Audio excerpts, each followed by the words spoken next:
Hello, everybody. George Peoples here. Just to try and clear up some confusion about things, assignments in the grade book, and what the difference between formative and summative assessment is. As I was trying to talk to the students this week and explain it to them, they asked me to email parents so that parents would also have the same understanding. And so that's what this is intended to do, is to just try and get us all on the same page about what formative assessment is and what summative assessment is, and what the difference is between the two. So I've listed I've listed three things at the top of this chart and I've broken down the difference between formative and summative. On an athletic field or an athletic court, let's say a basketball court or football field, or a softball field. I coach softball. The formative assessments in those activities are the individual daily practices. And so usually aren't, um, those don't bring down, like the team isn't based or judged on those practices. Now, the better the team practices, their performance in a game is going to be better. But the formative part of that is the practice. The summative part of it is the game. And so on an athletic field, practice usually isn't graded. It's where you're allowed to feel safe to make mistakes and to learn from those mistakes. Same goes for band and music. Generally, when you're learning an instrument, you have to play a lot of wrong notes before you start to understand how to play the right notes. And that only comes from practicing and taking lessons and getting better and better at that. The whole point of that practice is to get to the summative side, which is the performance. And so on the formative side, you have the practice, and then the summative is the performance. A really good example of this is the driver's license and the process for getting a driver's license. For a young man, young lady that wants to get a driver's license, first they have to learn the rules and the laws. And so they either take a class or they get the booklet that explains the rules and laws. They read through that booklet. But that doesn't give them the driver's license yet. They still have to do some other things to show that they've done their learning. So the laws and rules of driving is just a part of the practice. Then they take a test that gives them the opportunity to drive with an adult, that permit test. And then once they have that permit, they're allowed to legally drive with an adult for as many days as they want. They could practice once a day, they could practice twice a day. As long as they have an adult with them when they're driving, they can drive that car and practice the skill of driving. When the time comes when they turn 16 and they get ready to take that driving test to get their license, they can take that test not just once. If they fail that test, the state of Minnesota doesn't say you can't ever drive in your life. The state of Minnesota says if you come back, try it again, you get an opportunity to get that license. The person that takes 55 times to get a driver's license still receives the same driver's license as someone who took it one time and passed their first time. What that license indicates is that they know the laws and rules and that they have the skill to drive safely on the roads of Minnesota. In Mr. People's class, in my class, well, going back to the driver's license, the laws and rules, that's the formative piece. The summative is where you show the evaluator that you can drive, and that's the driving test. In my class, the formative helps to inform the students of their learning. So on their formative stuff, they're going to get comments back from me. They're going to get feedback that they can use that feedback to grow from. Just as somebody who is learning to drive a car would have an adult giving them feedback on how they're driving. In my class, the formative is worth 0% of their grade. And so if you think of somebody who, let's say somebody who lives on a farm, grows up on a farm, they've been driving a tractor their whole life. They might not need to practice as much at driving a car as somebody who has never driven a car before. And so, and so the amount of practice is going to be different for each person. And so in my class, the formative is worth 0% of the grade. I'll get into more about that later. In my class, the formative doesn't need to be completed to achieve the learning. If we're doing a unit on the Civil War right now, if a student has maybe been a Civil War has been an interest of them for ever since they were 5 or 6 years old. Maybe their parents have taken them to Civil War battlefields and they have knowledge when they walked into this classroom about the Civil War.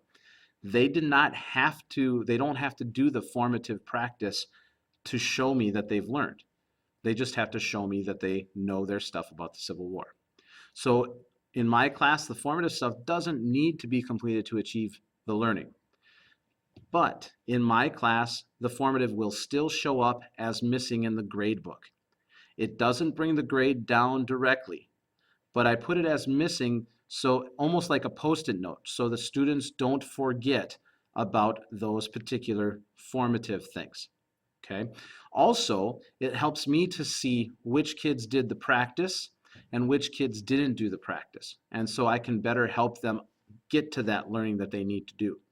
And then the last one, in my class, doing the formative is definitely going to help them learn and become better at the skill.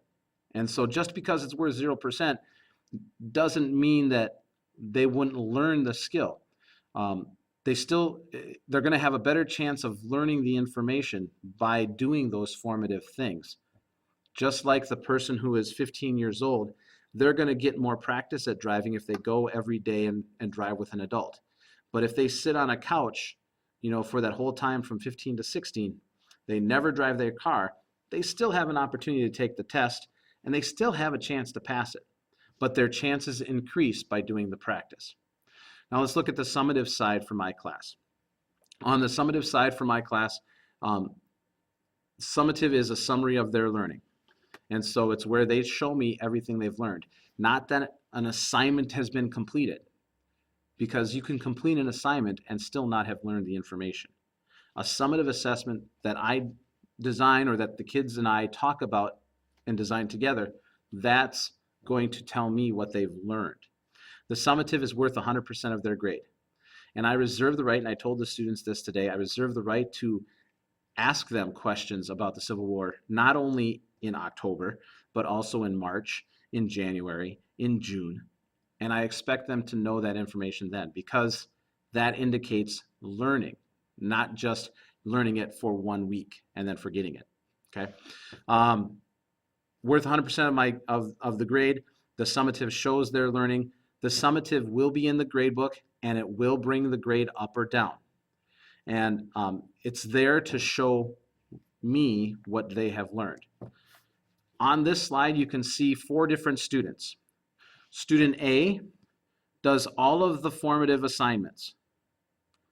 They also, on the summative assessment or on the driver's test or on the Civil War test or assessment, they show me they've learned information or they can describe the effects of the Civil War.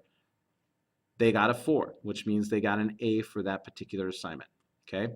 Student B didn't do any of those practice assignments, but they still were able to demonstrate mastery on the Civil War, on the subject of the Civil War. That student still gets an A. This is different from when I was in school. When I was in school, teachers would have used those missing assignments and they would have counted against me and would have brought my grade down. Okay.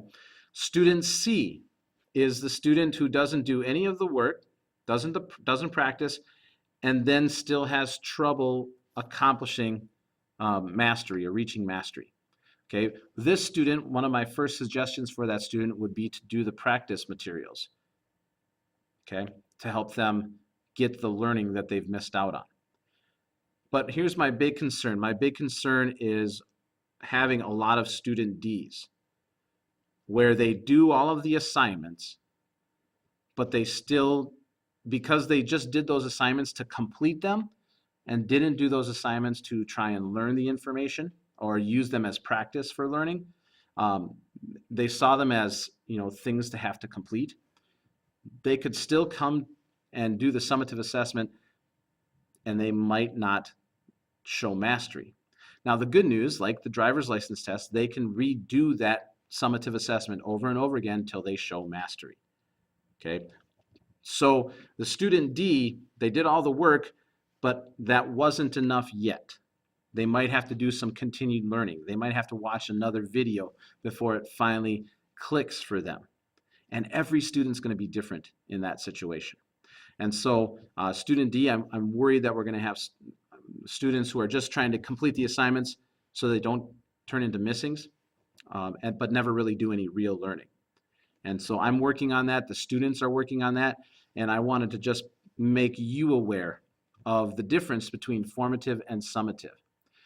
The missing stuff on the formative side, like I said earlier, are just post-it notes. They're reminders of this for the students to get those things done. But they don't bring the grade up or down. They don't directly affect the grade. Indirectly, they do. The more practice you do, the better chance you're going to have on the summative assessment. So I've explained that to the students. I will continue to explain that to the students. If you have questions about this, if you disagree with it altogether, or if you need some more clarification, please email or call me. My phone number is 952-556-7552. My email is simply peoplesg@district112.org. My whole goal in this is to provide you with information to better help your students.